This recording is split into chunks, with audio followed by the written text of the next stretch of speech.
오늘 말씀은 요한복음 14장 18절부터 31절까지 말씀입니다. 내가 너희를 고아와 같이 버려두지 아니하고 너희에게로 오리라. 조금 있으면 세상은 다시 나를 보지 못할 것이로되 너희는 나를 보리니 이는 내가 살아있고 너희도 살아있겠음이라. 그날에는 내가 아버지 안에 너희가 내 안에 내가 너희 안에 있는 것을 너희가 알리라. 나의 계명을 지키는 자라야 나를 사랑하는 자니 나를 사랑하는 자는 내 아버지께 사랑을 받을 것이요 나도 그를 사랑하여 그에게 나를 나타내리라. 가룟신 아닌 유다가 이르되 주여 어찌하여 자기를 우리에게는 나타내시고 세상에는 아니하려 하시나이까. 예수께서 대답하여 이르시되 사람이 나를 사랑하면 내 말을 지키리니 내 아버지께서 그를 사랑하실 것이요 우리가 그에게 가서 거처를 그와 함께 하리라.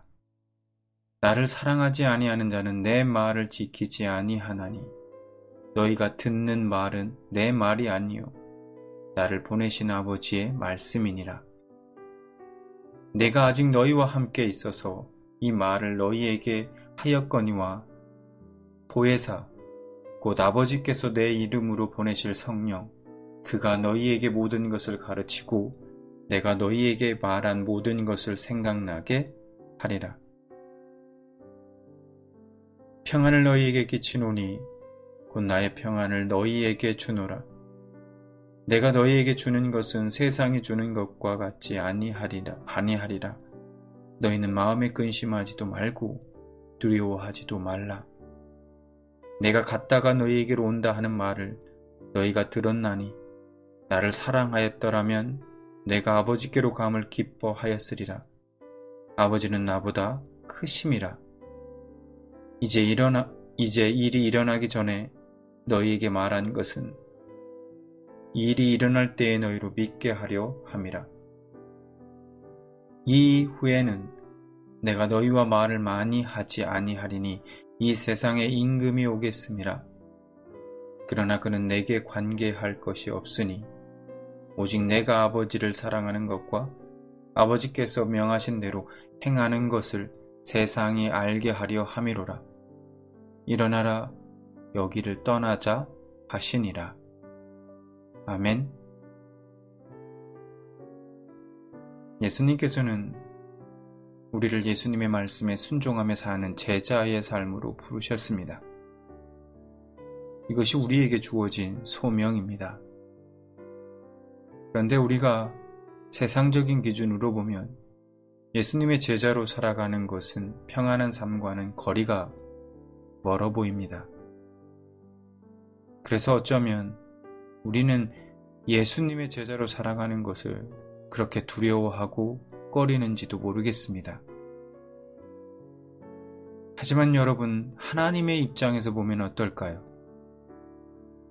그러면 예수님의 제자로 사는 것보다 더 평안한 삶이 없습니다. 그렇다고 아무 걱정도 근심도 없고 어떤 어려움이나 두려움이 없을 거라는 얘기가 아닙니다. 그것은 바로 예수님께서 제자들에게 성령을 주시기 때문입니다. 예수님께서 보혜사 성령님에 대해 말씀하십니다. 보혜사라는 말은 정말 여러 가지 뜻을 가지고 있는 말입니다. 보혜사는 다른 사람에게 도움을 베풀도록 곁에 부름받은 자로 변호사, 조력자, 위로자, 상담자, 친구의 의미를 가지고 있습니다. 그렇다면 보혜사 성령을 보내주시는 것과 우리가 평안한 삶과 무슨 연관이 있을까요? 예수님께서 26절에 보혜사 성령님에 대해서 말씀하신 후에 바로 27절에 이렇게 말씀하십니다. 평안을 너희에게 끼치노라. 곧 나의 평안을 너희에게 주노라. 내가 너희에게 주는 것은 세상이 주는 것 같지 아니하리라. 이 말씀에서 내가 너희에게 주는 것은 세상이 주는 것 같지 아니하리라는 부분을 헬라어 원문에 기초하여 직역해보면 나는 세상이 주는 것처럼 그렇게 너희에게 주지 않는다가 됩니다. 여기서 비교의 대상은 주는 것, 즉 목적물이 아니라 주는 방식입니다. 하나님이 우리에게 평안을 주실 때는 세상이 주는 것과는 그 방식이 다르다는 것입니다. 그렇다면 예수님께서 우리에게 평안을 주시는 방식은 무엇일까요? 바로 그 답이 26절에 주어졌다는 것입니다. 즉, 보혜사 성령을 우리에게 보내심으로써입니다. 예수님은 단지 평안이라는 객체를 우리 속에 주입시켜 평안을 주시는 것이 아닙니다. 예수님은 보혜사라는 인격체를 우리 안에 두심으로써 평안을 주십니다. 즉, 우리의 평안의 근거는 인격체에 있는 것입니다.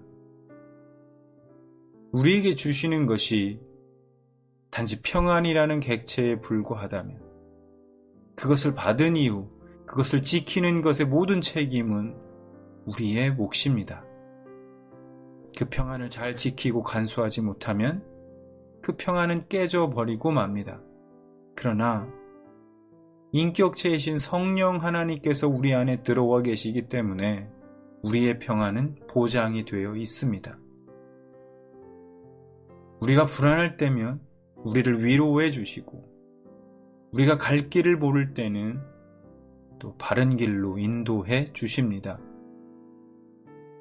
이런 분이 평생 우리와 함께 하십니다.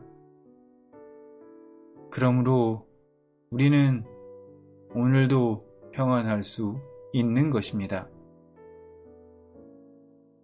그러므로 우리는 오늘도 예수님의 제자로서의 삶을 살아갈 수 있습니다.